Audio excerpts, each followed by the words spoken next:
Olivier Véran, le scandale Buitoni. Énorme scandale de santé publique. 2 enfants sont morts. 56 ont développé des syndromes graves. Vous ne vous êtes en réalité jamais exprimé sur cette question-là. Je voudrais que ce matin, vous puissiez écouter le témoignage de Johan. C'est un témoignage qui a été recueilli par RMC. Le fils de Johan, Nathan, est mort d'avoir mangé une pizza Buitoni et il avait 8 ans.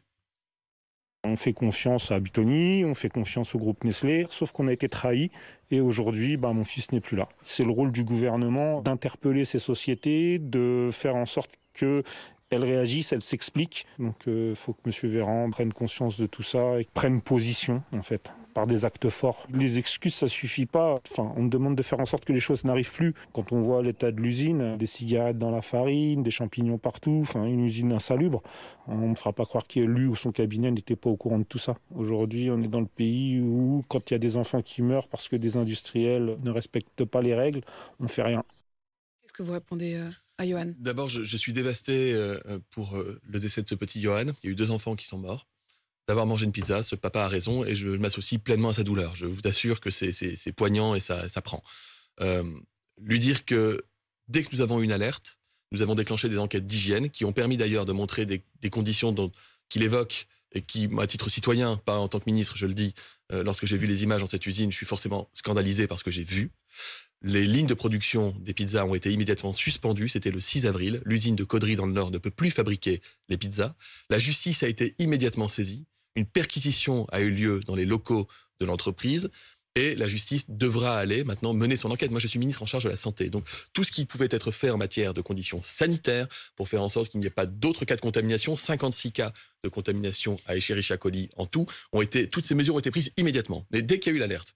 Ensuite, en réalité, c'est pas tout à fait vrai, parce qu'il y a eu une première alerte en 2020. Alors, vous avez des enquêtes de la DGCCRF, qui sont de la Brigade de répression des fraudes. Vous avez des enquêtes sanitaires qui sont menées au sein des usines de toute façon alimentaires. Ce sont des contrôles, ça relève du contrôle vétérinaire d'ailleurs. Il y a eu un avertissement des autorités sanitaires en 2020. Exactement, donc il y a des contrôles et des recontrôles qui peuvent être faits avec des visites de conformité.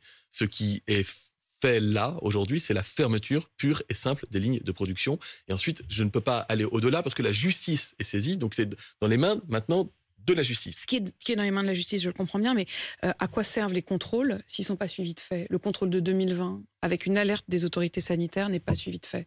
Lorsque vous avez un contrôle, vous avez forcément une visite vous avez une contre-visite, c'est-à-dire que vous avez des recommandations qui sont faites, parfois vous avez des sanctions, vous pouvez avoir une fermeture administrative, temporaire, par exemple, qui est prononcée à l'encontre d'un site, et vous avez une contre-visite qui est programmée pour voir si les mesures ont été prises et si la donne a changé. 2 ans plus tard, peut-être que les mesures avaient été bien prises, que la contre-visite avait donné quelque chose, je ne sais pas, honnêtement, parce que ça ne relève pas de mon périmètre ministériel.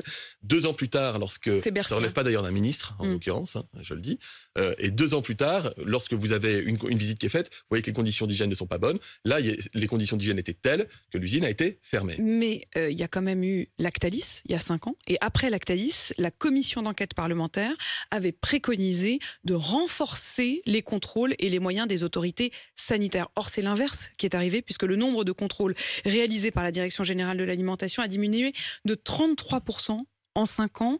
Et de 2007 à 2020, les services de répression des fraudes sont passés de 3600 agents à 2600 agents. Est-ce qu'on n'a pas fauté? Il y a des contrôles qui sont ciblés aujourd'hui. Les modalités de contrôle sont différentes.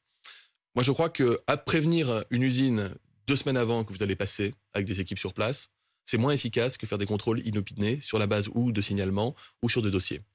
C'est plutôt ces types de contrôles-là qui sont effectués actuellement et qui permettent d'ailleurs d'éviter d'autres catastrophes.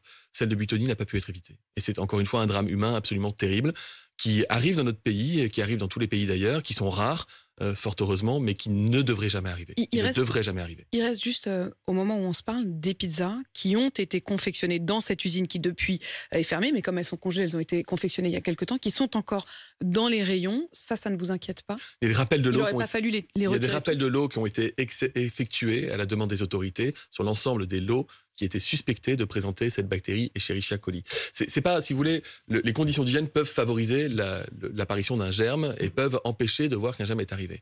Mais ça ne veut pas dire que tous les lots de fabrication sur un site de production donné sont contaminés par cette bactérie. Donc vraiment des enquêtes qui sont très fines qui sont conduites. Je le redis, mourir à cause d'une pizza, on a le droit à la sécurité alimentaire dans notre pays. C'est une sécurité de base. Et encore une fois, je m'associe pleinement à la douleur, à la détresse de cette famille.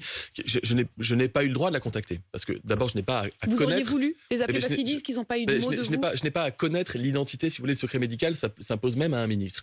Donc je leur dis... Mais désormais, vous savez qui c'est, vous allez les appeler. En fait, si je suis saisi, s'ils souhaitent me contacter directement, je leur répondrai évidemment. Je voudrais vraiment qu'il n'y ait pas une ambiguïté sur l'émotion qui est la mienne et sur la détermination qui est la nôtre pour assurer la sécurité alimentaire et mettre la lumière sur cette histoire.